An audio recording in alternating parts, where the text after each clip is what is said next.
কেকে kitchen ৰেচিপিলে সকলোকে স্বাগতম জনাইছোঁ। আজি এটা খাজাৰ ৰেচিপি লৈ আহিছোঁ। খাজাটো বনাবলৈ মই লৈছোঁ মেজাৰমেণ্ট কাপেৰে 1.5 কাপ ময়দা আৰু মেজাৰমেণ্ট চামুচখনেৰে 3 চামুচ ৰিফাইন লৈছোঁ।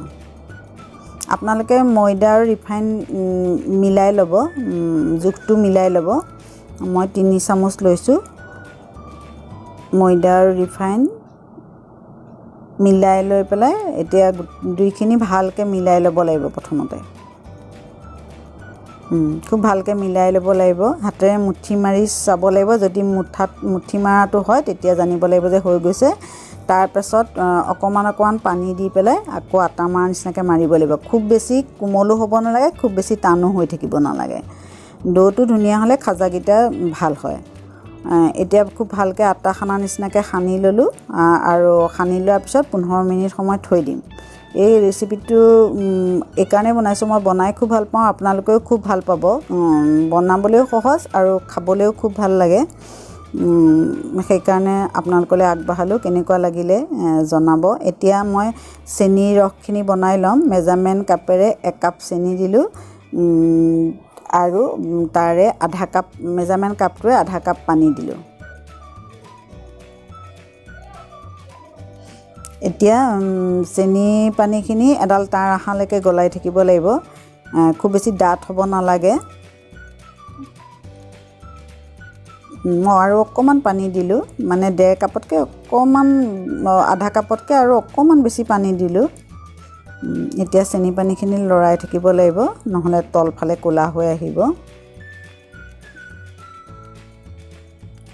মই ইয়াত ইলাচি এটা ভাঙি দিছিলোঁ দেই, তেতিয়া গোন্ধটো ভাল হয়। আৰু এডাল তাঁৰ অহালৈকে চেনি পানীখিনি কৰি ল'লোঁ। চেনি পানীখিনি হৈ গ'ল। এতিয়া আকৌ আটাখিনি খুব ভালকৈ আকৌ এবাৰ মাৰি লৈছোঁ।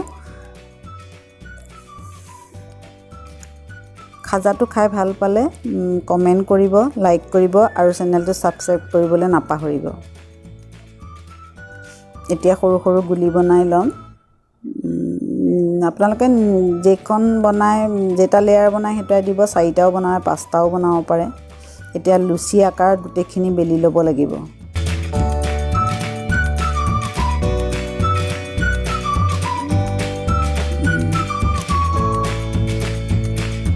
লুচি আকাৰত বেলি ল'ব লাগিব। মোৰ অকণমান ৰিফাইনটো বেছি হ'ল, গতিকে ইখনৰ ওপৰত ইখন দি পেলাই খাজাৰ সাজটো বনাবলৈ যিটো কৰা হয় তাত মই ৰিফাইন দিব লগা নহ'লে। গতিকে আপোনালোকে অকণমান যদি ৰিফাইনটো কম হয় তেতিয়াহ'লে প্ৰথম লুচিখনত অকণমান ৰিফাইন সানি ল'ব। মোৰ ৰিফাইনটো বেছি হোৱাৰ কাৰণে মই সানিব লগা নহ'লে। এতিয়া অকণমান তাত ময়দা দি পেলাই লুচিখনৰ ওপৰত গোটেইখন সানি লৈছোঁ, যাতে তাৰ ওপৰত দিয়াখন লাগি নধৰে। এতিয়া আৰু এখন দি দিব লাগিব। এনেকৈ মই 5খন দিম। আপোনালোকে নিজৰ ইচ্ছামতে যিখন ইচ্ছা সেইখন দিব। ইখনৰ ওপৰত ইখন যাতে লাগি নধৰে সেইকাৰণে ময়দাখিনি দিব লাগে। ময়দাখিনি দি পেলাই ইখনৰ ওপৰত ইখন দি মই 5খন দি লৈছোঁ।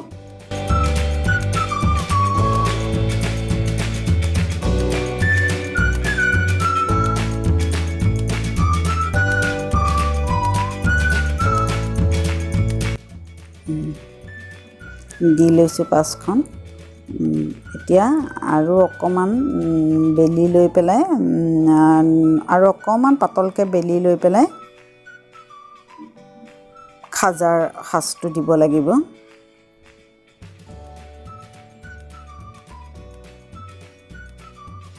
বেলি ল'লোঁ। এতিয়া তলৰ পৰা পকাই আনিব লাগিব, কিন্তু খুব বস্তুটো খুব টানকৈ মানে ঘূৰাব লাগিব, যাতে মানে তাত কোনো বতাহ সোমাই নাযায়। বতাহ সোমালে খাজাৰ সাজটো নবহে।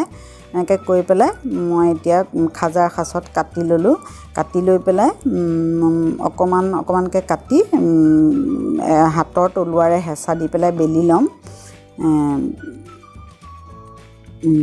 একেবাৰে কাষৰখিনি নালাগে কাষৰখন দি নবনাওঁ মই, পিছত যদি বনাব লগা হয় বনাম। এতিয়া এনেকৈ কাটি এটা এটাকৈ বেলি লৈছোঁ খাজাৰ সাজ দি পেলাই। মই এইখিনিতে আৰু এটা কথা কওঁ, আপোনালোকে যে মেডিচিন খায় সেই মেডিচিনবিলাক সদায় খোৱাৰ কিছুমানৰ খেলি মেলি হয়। 2টাৰ জেগাত কেতিয়াবা এটা খোৱা হয়, সেইটো নহ'বৰ কাৰণে মোৰ মিষ্টাৰে আপোনালোকক এটা টিপছ দিব এই ভিডিঅ'টোৰ মাজতে মই সেইটো আগবঢ়াম আপোনালোকৰ বহুতে হয়তো ডাক্তৰৰ ঔষধ বা ভিটামিন কৰোনাৰ দিনতো ভিটামিন খাব লগা হৈছে গতিকে কেতিয়াবা কি হয় পাহৰি যোৱা যায় কেতিয়া খাইছিলোঁ বা আজি খালোঁ নে এনে খাবলৈ থাকিলে সেইকাৰণে মই এটা সহজ বুদ্ধি এটা মই ব্যৱহাৰ কৰোঁ নিজৰ কাৰণে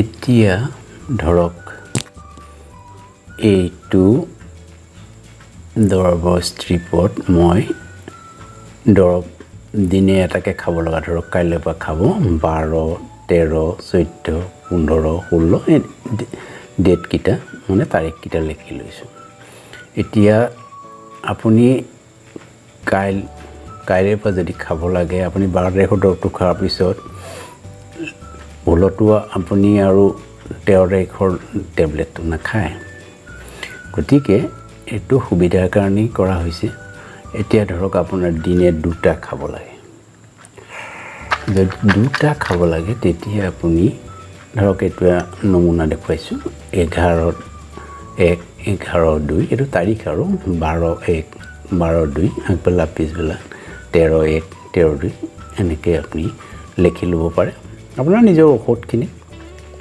যি চিকিৎসকে যিটো ব্যৱস্থা পত্ৰ বা প্ৰেছক্ৰিপশ্যনত লিখিছে তেনেকৈ খাব পাৰে বা আজিকালি ধৰক আপোনালোকৰ কৰোনাৰ কাৰণেও ভিটামিনবিলাক খায় সেই তেনেকুৱা ধৰণৰ আপুনি আজি খাইছে নাই সেই তেনেকৈ ধৰণৰ আপোনালোকে লিখি ল'ব পাৰে যাতে পাহৰি নাযায় বা পাহৰি ভুলতে দুবাৰ খাব লগা নহয় আপোনালোকৰ সুবিধা হ'ব বুলিয়ে ভিডিঅ'টো দিয়া হৈছে এতিয়া ধৰক আপুনি কেনেবাকৈ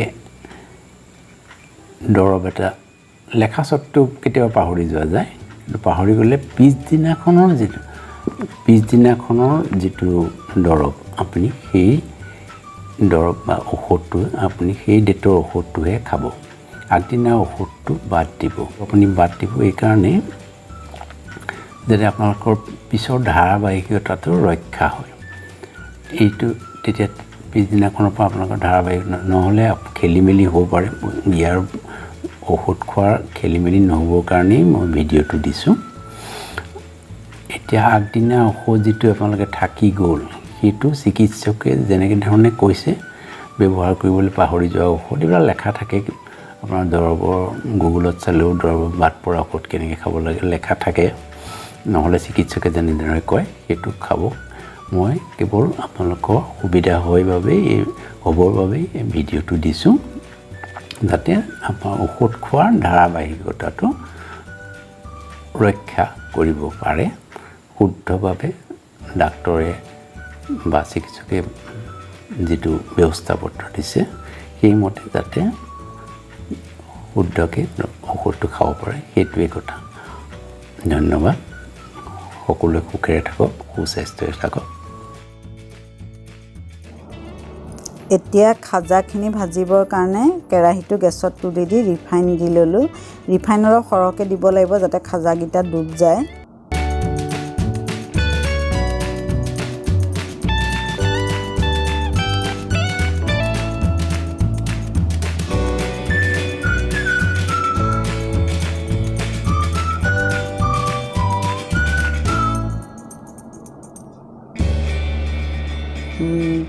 তেলখিনি অলপ গৰম হওঁতে গেছটো চিমত দি ল'ব লাগিব আৰু খাজাখিনি এটা এটাকৈ দি দিব লাগিব গেছটো চিমত আছে গেছটো হাইত দি পেলাই ভাজিলে বস্তুটো নিসিজিব সেইকাৰণে গেছটো চিমত দিয়ে গোটেইকেইটা ভাজিব লাগিব এনেকৈ ৰঙচুৱা হোৱালৈকে ভাজিব লাগিব খাজা ৰেডি হৈ গ'ল আপোনালোকে বনাই চাব সকলোৱেতো খাজা বনায় মই অতি সহজতে বনাই আপোনালোকক দেখাইছোঁ আৰু খাই পেলাই কেনেকুৱা পালে কমেণ্ট কৰি জনাব ভাল লাগিব আপোনালোকৰ কমেণ্টবোৰৰ কাৰণে আমি ৰৈ থাকোঁ ধন্যবাদ